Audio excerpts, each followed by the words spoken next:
Assalamualaikum warahmatullahi wabarakatuh.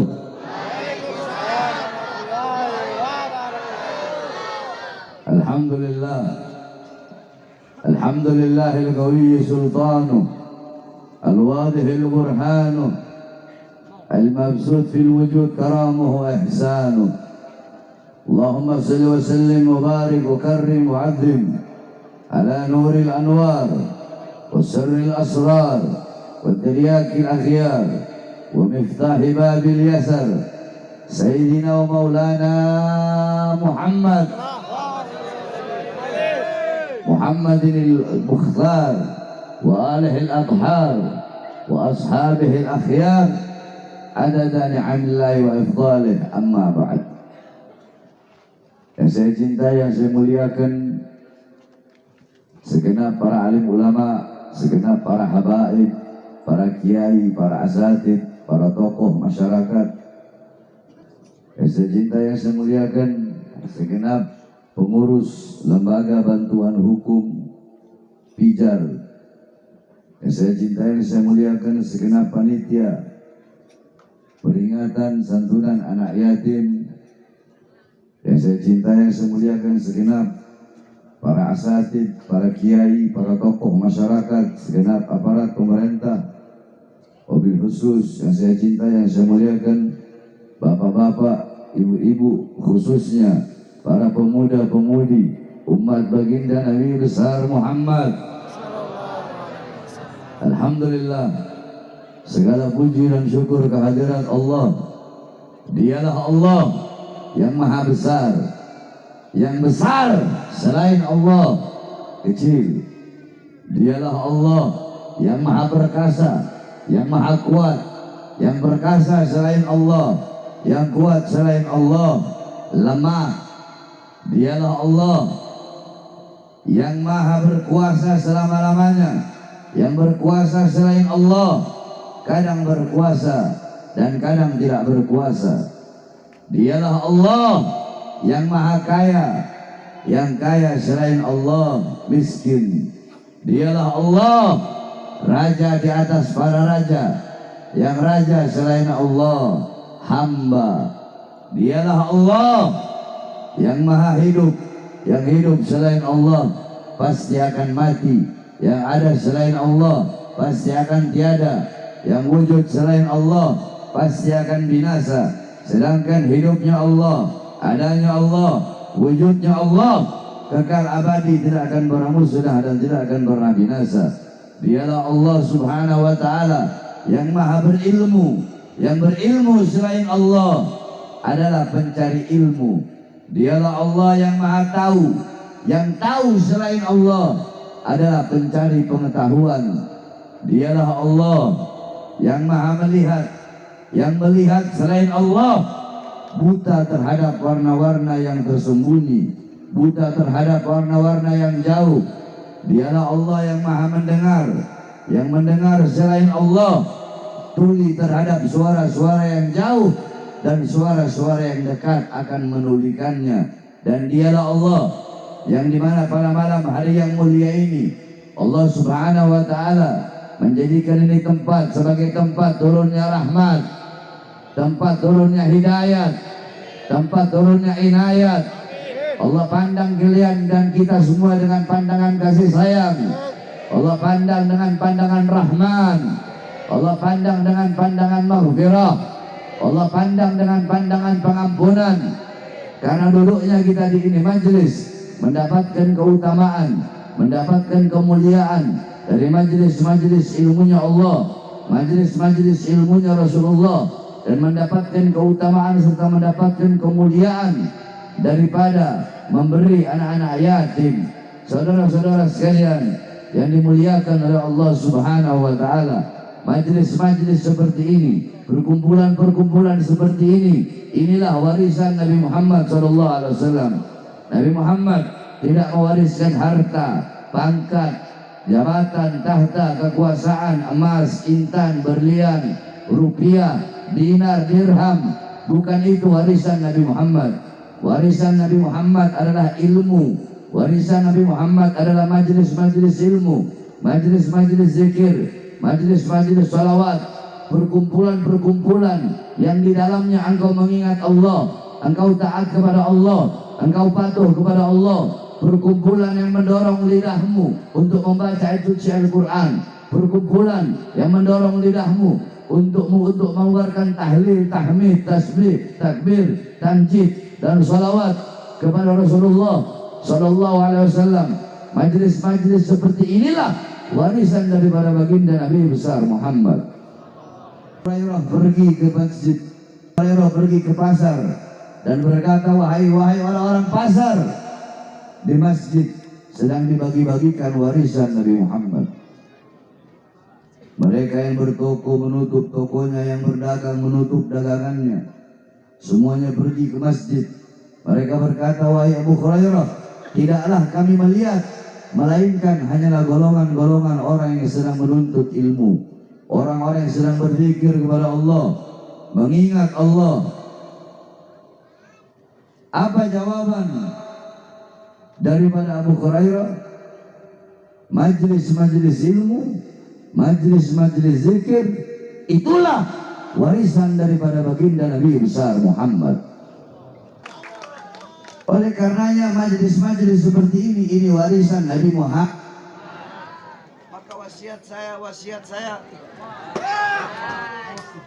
Maka wasiat saya jangan jauh dari majelis-majelis seperti ini. Karena apa? Karena kadar kedekatanmu kelak di akhirat dengan Nabi Muhammad itu menurut kadar kedekatanmu di dunia dengan majelis-majelis ilmu.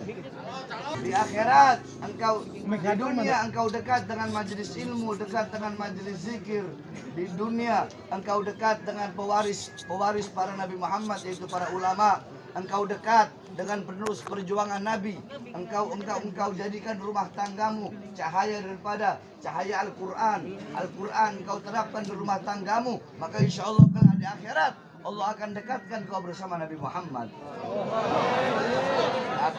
Tapi kalau di dunia engkau jauh dari ulama, jauh dari majelis zikir, lidahmu kering daripada sholawat, kau tidak pernah mendidik putra putrimu dengan pendidikan Nabi Muhammad, rumahmu kosong daripada Al-Quran, maka kelak di akhirat engkau pun akan jauh daripada baginda Nabi besar Muhammad. Maka mudah-mudahan kita berdoa kepada Allah agar kelak di akhirat Allah kumpulkan kita bersama Nabi Muhammad. Bapak-bapak, ibu-ibu sekalian yang dimuliakan oleh Allah, di akhirat tidak ada garis keturunan. Orang tua tidak kenal anaknya, anak tidak kenal orang tuanya, kekasih tidak mengenal kekasihnya. Tidak ada di akhirat. Para nabi, para rasul saja nafsi-nafsi. Bagaimana dengan kita, hamba yang banyak dosa, yang ahli maksiat, yang suka meninggalkan kewajiban kepada Allah? Nah, saudara-saudara sekalian yang dimuliakan oleh Allah Subhanahu wa taala, kita ahli maksiat. Kita ahli maksiat. Para nabi, para rasul kelak di akhirat yang mondar-mandir ngurusin kita bukan bapak ibu kita, bukan kekasih kita, bukan suami ngurus istri, bukan istri ngurus suami. Kelak di akhirat yang ada hanyalah rahmat Allah dan syafaat Rasulullah.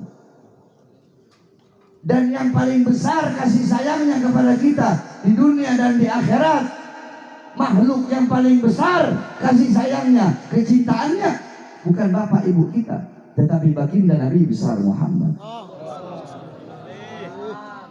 Adakah makhluk, adakah manusia yang dimana ketika akan meninggal, ketika nyawanya akan dicabut, dia masih memikirkan nasib umatnya?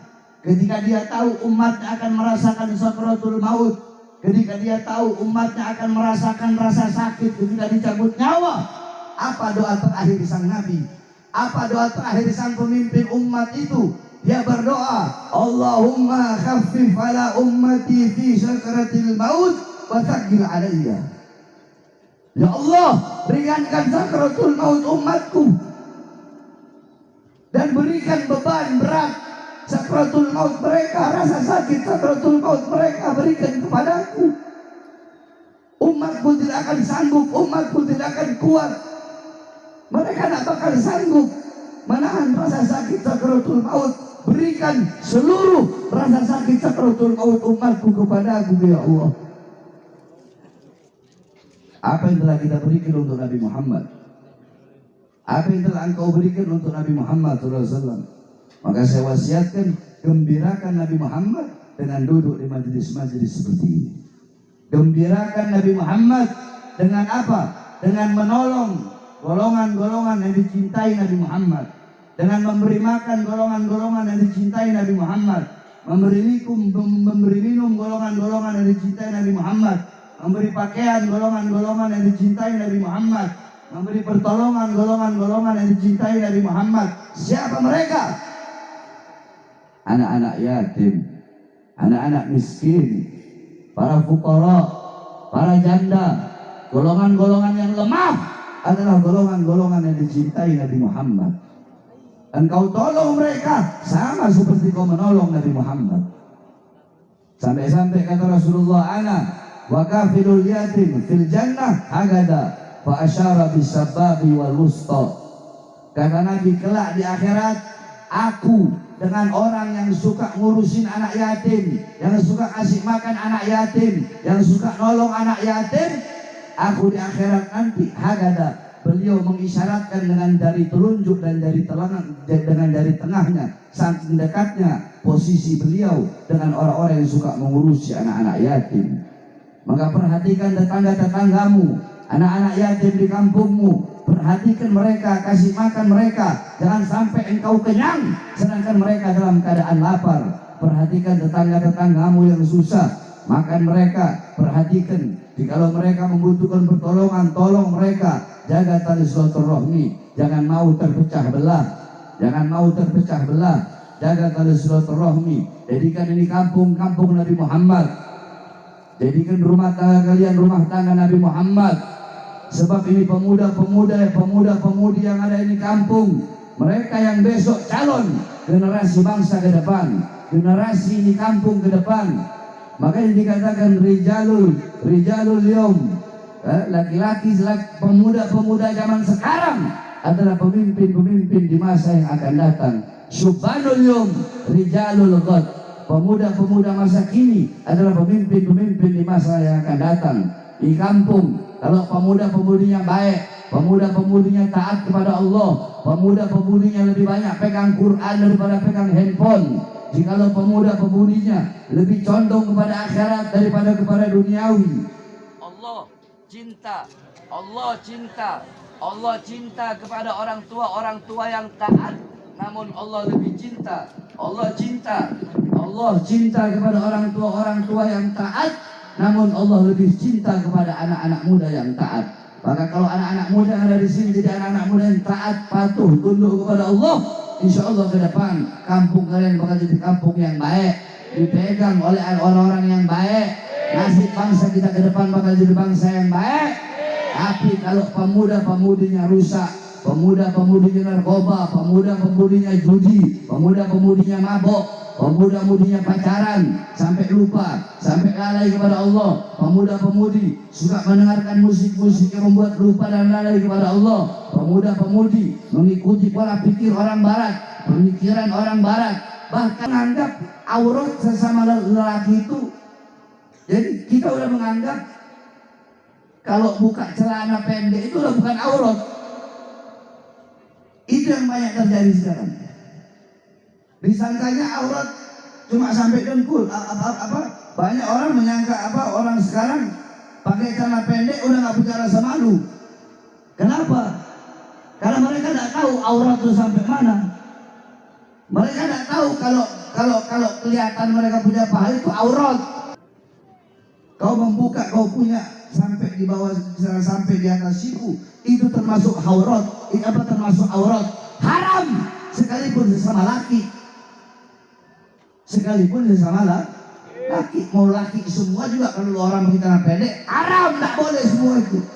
Nah, tapi karena ini udah menjadi kebiasaan, rubah pelan-pelan, rubah pelan-pelan. Insya Allah kalau kampung kalian baik, maka insya Allah kampung kalian ke depan, bahkan bangsa, negara dan agama akan dipegang oleh orang-orang yang baik. Dan kita semua yang ada di sini, khususnya kita doakan juga ini LBH Lembaga Bantuan Hukum agar jadi lembaga bantuan hukum yang benar, yang lurus, yang istiqomah untuk membela rakyat yang susah, membela rakyat yang tidak memiliki. Insya Allah LBH ini selalu bisa membantu, bisa memberikan keadilan, bukan ketidakadilan. Insya Allah, amin amin ya rabbal. Dan semua kalian yang ada di sini, saya doakan kalian tidak keluar dari majelis kecuali Allah ampuni dosa-dosa kalian yang telah lalu, yang akan datang. Dosa-dosa yang tampak, yang tidak tampak, yang besar, yang kecil diampuni oleh Allah. Kita pulang bertambah kebaikan kita, bertambah keberkahan kita. Allah kasih kita nafkah yang halal, yang barokah, yang baik. Allah jadikan keluarga kita sakinah, mawaddah, warahmah. Yang belum nikah cepat Allah berikan jodohnya, dan rumah tangganya hidup dalam keadaan tumbuh dalam keadaan ketaatan dan kepatuhan kepada Allah.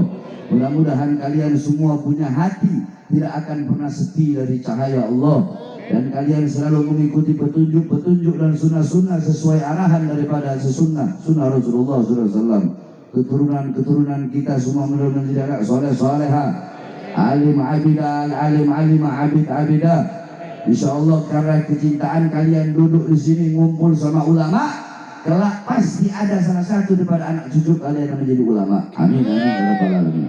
Assalamualaikum warahmatullahi wabarakatuh. Waalaikumsalam warahmatullahi wabarakatuh. Prajurit pembela Rasulullah, bangkitlah Untuk agama, bangkitlah untuk negara. Satukan hati, satukan jiwa. Untuk di depan mata, lawan dia sampai berdarah, berdarah. Janji demi Allah, bela diri nasa demi agama. Wahai prajurit pembela Rasulullah, berjuanglah tanpa lelah. Walau harus menangkap dengan mata, takkan mundur. Walau satu langkah